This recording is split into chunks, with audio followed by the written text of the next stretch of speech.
ABC, what's up? It's me, yours truly. I am back to post a quick video here. It's time for a recent finds video. This is just the video where I share with you stuff that's come in, that sits over here in my recently arrived stack, that I've processed and all that, and just haven't shared with you yet. So, yeah, I mean, of course, still working at the shop, picking up some stuff here and there.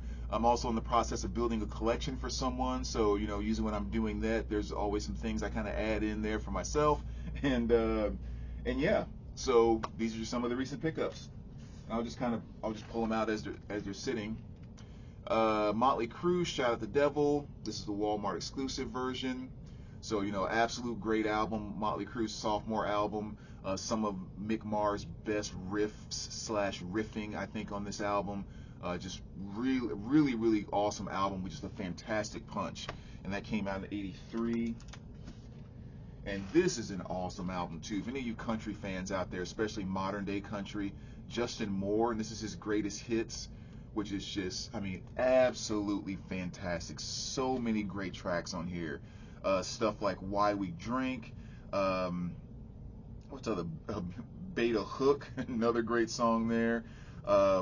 We Didn't Have Much. I mean, this is a type of modern day country that I love so much. Just the great, real, down home storytelling.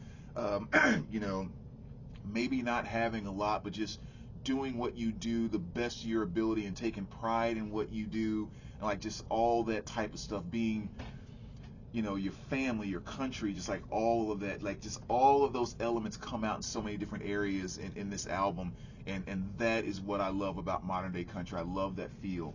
And so, yeah, really cool album. And there's also kind of a really cool thing on here where he does a cover of Home Sweet Home by Motley Crue. And actually, I think Vince Neil makes a cameo on the song with him. So I found that kind of interesting too, which was cool. But yeah, great country album right here. I highly recommend that one. Next, little Phil Collins, Face Value, little Analog Productions pressing here. You guys know this, I think from '81, I believe this one that came out. In the Air of the Night, I Missed Again, just all that stuff that just made Phil awesome in the '80s. So a nice analog production pressing of that, as well as a nice analog production pressing of Otis Redding, Sitting on the Dock of the Bay. Grabbed that the other day as well. Again, another legendary album. And if for some reason, if you guys haven't seen it, I think it's on Max, I believe. But there's like a 4-episode series about Stax Records that is just freaking awesome. So if you haven't seen that for some reason, highly recommend checking it out. I mean, I really enjoyed watching that. But that's Otis from '68. And in the jazz collection I'm currently building for someone, I actually stumbled across this and decided to grab it for myself. Herbie Hancock, Taking Off. One of Herbie's early albums here from 1962. And just like all the other fantastic jazz stuff from this time, I mean, it's a guy's album with all the same geniuses backing him up. So you see there, Freddie Hubbard, Dexter Gordon, Bill Higgins, just kind of on and on. That's why just all that stuff was just so amazing back then, that 60s, 50s, 60s jazz. And then back to the country side of things, little Blake Shelton, Loaded. This is the best of. Again, another really cool modern day country artist. Haven't actually listened to all of this yet, but I kind of already knew a few songs off of this. One of my favorite being Who Are You When I'm Not Looking.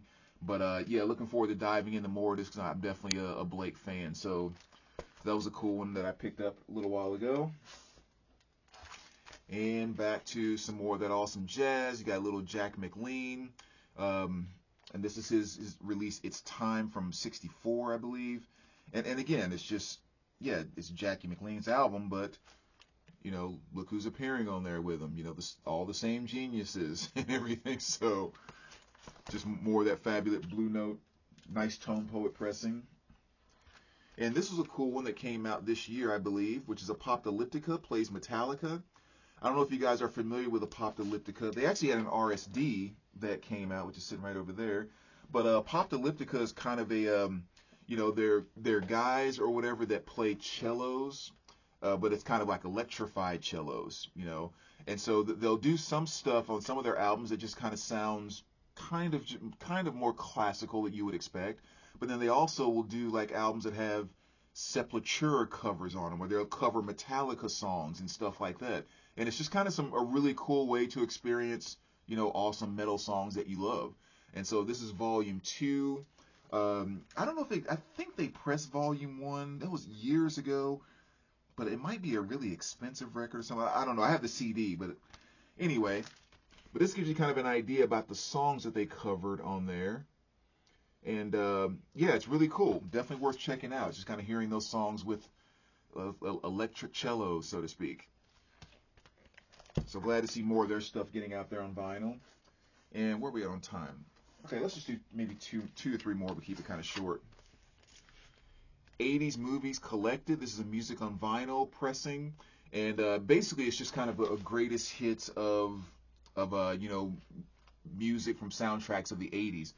And it's really kind of cool because pretty much every song on this, I have the soundtrack that goes with it. But this is just kind of a nice 2 LP comp that you can just kind of throw on and just kind of, sit back and just listen to all the greatest hits without having to go from album to album to album to get all of those hits. So definitely a fun listen. I've played it a couple of times since I've had it and I love it. So of course you're getting everything from like, Don't Forget About Me from The Breakfast Club to, well, actually I'll do this because I think it's always easiest. I'll just flash it up there and you can hit pause if you want to, if I can get it to show. Yeah, there you go. Yes, you can hit pause if you want to kind of look and see the track listing on there, but really fun album, 2 LP set, colored vinyl. Definitely a great one to have in the soundtrack collection. Stone Temple Pilots. This is their release from 2020. Basically trying to complete my Stone Temple Pilots collection. I only need one more album by them. But yeah, it's just, and this was one too that I remember I heard a couple songs off of it when it first came out, and I was like, eh. And then I was thinking about, well, I want to complete my collection, but also I don't want, and I will not have anything in my collection that doesn't have something on it that I really would go back and want to listen to again. And so I thought, okay, well, it's sitting right there. Let me grab it and I'll check it out. If I just really don't like anything on it from front to back, I'll just get rid of it. So I listened to side 1. Okay, but maybe not the first thing I would run back to. But then side 2 is definitely a lot better. And there was some stuff on there when I was like, okay, this is definitely a little more on the cool side, if you will. So kind of a different project by them, but definitely a cool one to have. And let's see, why don't we do this one here? So I found this one for $8 at Half Price Books. There's brand new sealed copy, Blinded by the Light, which is basically the soundtrack from the movie Blinded by the Light. A ton of Bruce Springsteen stuff on here. The story, I don't know, I'm sure you guys probably know the story behind this movie or whatever. But if you haven't seen the movie, definitely check it out. It's really fun movie. I remember the coolest thing that I took from that movie was, we all heard the song Dancing in the Dark by Bruce Springsteen for so long, right? And it's just kind of total pop, fun song and that type of thing. And in the movie, there's this scene where he's playing that song, and it's all about how the Bruce Springsteen and his lyrics and all this stuff, like how it kind of moved this kid to get out of this environment that he was in and blah, blah, blah. And so it's a picture of his face, and the song Dancing in the Dark is playing, but while they're doing the shot, as Bruce is singing, it's kind of like in the background, the words are being written on the screen of the lyrics of the song. And I remember watching that movie, and I'm like reading the lyrics, and I'm like, holy cow, it never registered to me how freaking deep the lyrics are for Dancing in the Dark. I just always think about it and hear it and experience it as a pop song where Bruce Springsteen dances like this, and and it's just, and Courtney Cox, and it's fun, and it's poppy, and it's radio, but when they were actually writing the lyrics as he was singing them, I was like, geez, even Bruce's pop stuff is deep as hell, and I just never really paid that much attention to it.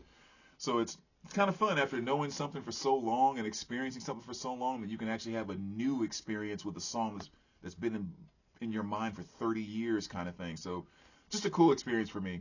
But anyway, so there you go, VC. Those are some recent finds. As always, let me know what you guys think, and we will talk to you soon. All right, take care, guys.